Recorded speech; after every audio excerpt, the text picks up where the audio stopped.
बिस्मिल्लाह रहमान रहीम। एक बामकसद सोच के साथ मैं हूँ सारा मीर और एक गैप के साथ आज फिर आपकी खिदमत में हाज़िर हूँ। कुछ मसरूफ़ियत, कुछ बीमारी की वजह से मैं कुछ प्रोग्राम्स नहीं कर सकी और कुछ भी नहीं बदला। जो लाकानूनियत है, जो माशरती बुराइयां हैं, वो दिन ब दिन बढ़ती ही जा रही हैं और माशरे में बढ़ती हुई बेहयाई, बुराई को देखकर मुझे लगता है कि ना सिर्फ मुझे बल्कि ऐसे बहुत से लोग कर भी रहे हैं प्रोग्राम्स और आगाही देने की, अवेयरनेस देने की बहुत कोशिश कर रहे हैं, बहुत अच्छी कोशिश कर रहे हैं। लेकिन मुझे लगता है अभी ऐसे बहुत से लोगों की, ऐसे बहुत से चैनल्स की, सोसाइटी में ऐसे बहुत से लोगों की ज़रूरत है जो लोगों को दीन और दुनिया सिखा सकें, इखलाकियात सिखा सकें, दीन सिखा सकें। हमारे दीन में हर बात बताई गई है और मेरी समझ से बाहर है कि वो किसने सिखानी है। और जिस साइड पे आप देखें तो ख़बरें देखें, न्यूज़ देखें, टीवी देखें, अखबारात पढ़ें, यूट्यूब पे न्यूज़ चैनल देखें, लोगों ने जो आजकल बना लिए हैं उस पर देखें तो दो चार बातें सामने आती हैं। रेप, गैंग रेप और डाका, चोरी, ब्लैकमेलिंग और क्या उसे कहते हैं, कत्ल और इम्पेशेंस, सब्र व तहम्मुल का नाम नहीं है और नाम दे रहे हैं कि जी महंगाई बढ़ गई है, ये हो गया है, वो हो गया है। देखें, हम मुसलमान हैं और हमारा ईमान बहुत मजबूत होना चाहिए। सारा टेस्ट हमारे ईमान का ही होना है कि हम हर हालत में ईमान पे कायम रहते हैं या नहीं रहते हैं। लेकिन उसमें बहुत ज़रूरी बात यह है कि माशरे के अंदर हम मुख्तलिफ रिश्तों से जुड़े हुए हैं। ये जो लोग ये सब हरकत करते फिर रहे हैं, ये जुराइम कर रहे हैं, आखिर ये किसी खेतों में नहीं उगरे, पौधों में नहीं उगरे। इनके कोई वालदैन भी हैं, इनके कोई रिश्तेदार भी हैं, इनके बहन भाई भी हैं। आखिर वो कहाँ हैं? हमारे मुल्क में सबसे ख़तरनाक सूरत हाल जो नज़र आ रही है वो बेहंगम और बेशुमार और बेतहाशा बढ़ती हुई आबादी है। वो भी तबका तो हमारे दीन के नज़र में कोई नहीं है, सब अल्लाह की नज़र में बराबर हैं। लेकिन जो हमारा कमज़ोर तबका है उनकी आबादी बेहंगम और बेतहाशा बढ़ रही है और जिससे पूछो काम के लिए रखने के लिए उसके पास शनाख्ती कार्ड मौजूद नहीं है। शनाख्ती कार्ड बनने से पहले शादियां हुई नहीं हैं, शनाख्ती कार्ड बनने से पहले 6-6 उनके बच्चे हैं, शनाख्ती कार्ड बनने से पहले ही सारे प्रोसीजर से, प्रोसेस से वो गुजर गए हैं। क्या इस मुल्क में कोई कानून नहीं है? क्या इस मुल्क में कोई चेक एंड बैलेंस नहीं है? कोई अवेयरनेस हमने नहीं दी लोगों को कि उनका शनाख्ती कार्ड बने और फिर उनके निकाह हों, फिर उनके बच्चे हों, फिर उनकी रजिस्ट्रेशंस हों, फिर उनके लिए आगे काम किया जाए। इसका मतलब ये है कि हमारे मुल्क में कोई मंसूबा बंदी नहीं हो रही। जब आबादी का ही तनासुब पता नहीं है, शरह आबादी जिस तेज़ी से बढ़ रही है उस पे ही किसी की नज़र नहीं है, तो आप वसाइल कैसे पैदा कर लेंगे? ये तो मसाइल बढ़ते जा रहे हैं और जहाँ तक नज़र आ रहा है तो ये दिन दुगने रात चुगने मसाइल जो हैं वो बढ़ते चले जाएंगे। आम लोगों का, जो आम आपके मुल्क में तबका है, उसका जीना मुहाल हो रहा है और आने वाले वक्त में जीना हराम हो जाएगा। तो इसलिए खुदा के वास्ते जहां हुकूमती हलकों को जगाने की ज़रूरत है, लेकिन उसके बाद मैं ये कहना चाहूँगी कि वालदैन, ख़ानदान के बुज़ुर्ग, रिटायर्ड लोग, ख्वाह वो मर्द हों या औरतें, उनमें टीचर हों या अफसरान हों या कोई भी लोग हों, खुदा के वास्ते छोटी छोटी बातों में से बाहर निकलें और अपनी ज़िंदगी में अल्लाह के वास्ते अपने माशरे में, क्योंकि ये कमज़ोर माशरा है, हर लिहाज से ही कमज़ोर है और इसको ईमान के हिसाब से कमज़ोर है और इसके अलावा मईशत के हिसाब से कमज़ोर है और हर लिहाज से ही कमज़ोर है। इसको सहारा दे। जो लोग इस काबिल हैं, जो लोग उन चीज़ों में से निकल आते हैं रिटायर होने के बाद, उनसे मेरी अपील है कि वो अपनी रिटायरमेंट के बाद अगर वो इस काबिल हैं कि 2 वक्त की रोटी आराम से उनके घर में चल सकती है तो वो माशरे के लिए सोचें। कहीं दरख्त लगा दें, कोई 4 बच्चों को पढ़ा दें, अगर उनके पास कोई एक्स्ट्रा प्रॉपर्टी है तो उसके अंदर कोई स्कूल खोल दें, कोई उसके अंदर FA BA टीचर्स को हायर कर लें और उनका मकसद जो है वो कोई प्रॉफिट कमाना ना हो, बल्कि वो बस इतना कमा लें कि उससे वो ज़रूरियात उसकी पूरी कर लें اور उनका मकसद हो को वो दीनी और दुनियावी तालीम और तरबियत दे सकें। और बाकी इदारों से भी मैं कहना चाहूँगी कि जहाँ वो ऑनलाइन तालीम दे रहे हैं वहाँ तरबियत का अमल भी करें। और लॉकडाउन में जो वालिदैन हैं उनकी ज़िम्मेदारी 100% बढ़ गई है कि वो अपने बच्चों को कुरान का तर्जुमा एक दफ़ा ही पढ़ा दें और दूसरी एक्टिविटीज़ को बंद करके कुरान का तर्जुमा पढ़ाने पे फोकस करें। और जो बच्चे बड़े हैं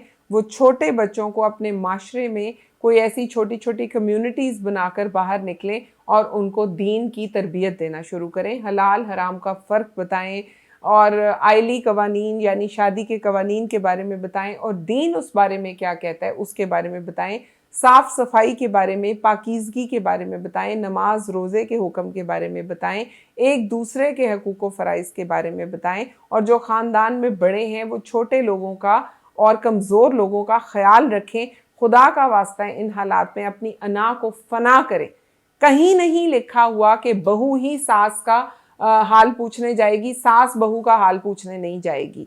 तो अगर बहू बीमार हो जाए तो उसका भी हाल पूछने जाए। अगर आपका कोई बच्चा फाइनेंशियली वीक है तो उसके घर में जाके कहें, उसको ये मशवरा देना कि तुम चटनी से रोटी खाओ, इसके बजाय आप उसके साथ जाके चटनी से रोटी खाएं ताकि ये एक मिसाल कायम हो। ये बहुत माजरत के साथ और बहुत तहकीक के बाद, बहुत गहरे मुशाहिदे के बाद मैं ये बात कर रही हूँ कि जो वालिदैन वाला हमारा इंस्टीट्यूशन था वो बहुत कमज़ोर पड़ गया है। आज के वालिदैन भी ऐशो इशरत में मुब्तला होते जा रहे हैं। पुराने ज़माने में आप देखें कि जो बच्चा कमज़ोर होता था लोग उसका साथ देते थे, उसके साथ रहते थे, उसके मसाइल से आगाह होते थे। और दूसरे बच्चे को ही कहा जाता था कि तुम्हारा फ़र्ज़ है, तुम्हारे माल में दूसरे बच्चे का हक है और तुम्हारा फ़र्ज़ है कि तुम मुख्तलिफ़ मसाइल में बाकी बहन भाइयों का पता करो और उसका हाल अहवाल जानो और उनको मसाइल को हल करो।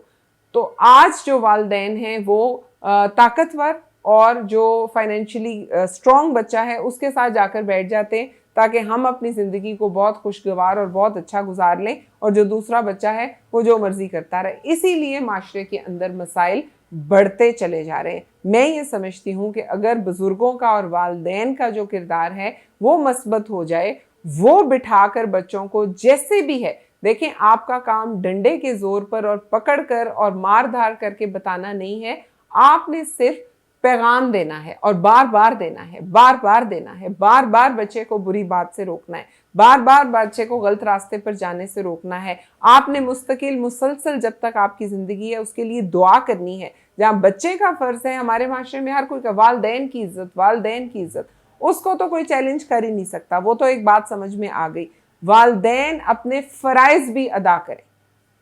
अगर एक बच्चा वहाँ पे आखिरत में पकड़ा जाएगा तो क्या उसके पास ये हक नहीं होगा कि वो पकड़ ले वालिदैन को वहाँ और कहे कि जी इनका फ़र्ज़ था, इन्होंने तो मुझे बताया ही नहीं कि क्या दीन था, क्या ठीक था, क्या नहीं था।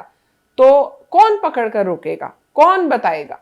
तो वालिदैन की सबसे बड़ी जिम्मेदारी ये है कि वो जब तक जिंदा हैं अपनी औलाद के हक में दुआ करें, उनके लिए एक मिसाली किरदार बने और उनको रोकते रहें और सिराते मुस्तकीम पे चलाने की जो हर मुमकिन कोशिश कर सकते हैं वो करें और उनका पता रखें कि वो कहाँ जा रहे हैं, कहाँ से आ रहे हैं, कितना कमा रहे हैं, क्या खर्च कर रहे हैं, कौन उनके दोस्त हैं, क्या हो रहा है उनकी ज़िंदगी में, और जो भी बात है उसको वो सुने और उसके ऊपर अपनी राय दें और गुस्से की बजाय उनके साथ मुशावरत करें और उस वक्त तक करते रहें जब तक कोई उसका मस्बत और कोई बेहतरीन हल ना निकल आए। और जो ख़ानदान के बुज़ुर्ग हैं वो बजाय नाराज़ होने के, गुस्सा करने के और दूसरों को ना पूछने के, और मैं यहाँ पे एक और बात कहना चाहूँगी कि हमारे मज़हब में, दीन में लिखा हुआ है, ये मेरा काम नहीं है बताना, मौलाना हजरात हमारे मुल्क में शायद सबसे ज़्यादा हैं, वो बताएं कि दीन में, कुरान में वाज़े तौर पे लिखा हुआ है कि तलाक याफ्ता बेवा और जो औरत जिसको नहीं कोई उसका रोज़गार का सिलसिला, उसके ऊपर खर्च करना सबसे बड़ा सदका है। तो आज मैं देख रही हूँ कि औरतें बेशुमार बाहर निकल कर तो बुरे काम कर रही हैं, बेहयाई फैला रही हैं, और क्या हो रहा है कि ख़ानदान में उनको कोई सपोर्ट करने वाला, उनका कोई सहारा बनने वाला नहीं है, और कुछ खुद भी वो दीन से दूर हैं तो वो बुरे काम करने को तैयार हैं लेकिन मेहनत मजदूरी करने को तैयार नहीं है। तो ये उनको बात बताई नहीं गई, वो सहारे ढूंढती फिरती हैं। औरत क्योंकि मानना पड़ेगा, कोई मेरे से इत्तेफाक करे या ना करे, उसको अल्लाह ताला ने जिस्मानी तौर पर और शायद दूसरे तौर पर भी मर्द के मुकाबले में थोड़ा कमज़ोर बनाया। इसीलिए मर्द को कहा गया कि वो कमाए और उसका सहारा बने। तो जहाँ औरतों को सहारा नहीं मिलता, जहाँ उनका मर्द कमज़ोर है या उनके पास जो उनके मसाइल हैं वो हल नहीं होते, वहाँ ख़ानदान वाले भी आगे आएँ। मैंने बहुत लोगों को ये कहते सुने, जी हम क्या करें, हम क्या करें। और जो औरत मसाइल में का शिकार होती है, लोग उससे दूर भागते हैं। तो फिर किसका कसूर है? ये याद रखें कि दीन में आप भी जवाबदेह होंगे, चाहे आप उस औरत के भाई हैं, चाहे आप उस औरत के बेटे हैं, चाहे आप उस औरत के बाप हैं, ससुर हैं, जेठ हैं, देवर हैं। अगर आप फाइनेंशियली और ज़हनी तौर पे ठीक हैं, आप इस पोजीशन में हैं कि आप उसको सपोर्ट कर सकें, तो खुदा का वास्ता है बग़ैर किसी फ़ायदे को जहन में रखे हुए उस औरत को उसका ख्याल करें। और दीन ये कहता है कि एक हाथ से दें तो दूसरे को पता ना चले। और इसमें औरतें भी बहुत मनफी रोल प्ले करती हैं कि वो रोकती हैं मर्दों को नेकी करने से कि हम क्यों दें, उसका फलाना दे दे, उसका फलाना दे दे। ऐसा मत सोचें, ये कड़ा वक्त है, इसमें एक दूसरे को फ़ायदा देने की कोशिश करें और आगे से आगे अपने आप को बढ़ाने की बजाय जिस तरह दीन में कहा गया है कि अपने ख़ानदान को लेकर चलें, तो शायद हमारे माशरे में ये जो बेहयाई है, बुराई है, जुराइम है, जो नफ्सा नफसी है, उसमें कुछ कमी वाक़ई हो जाए। आप सबका बहुत शुक्रिया।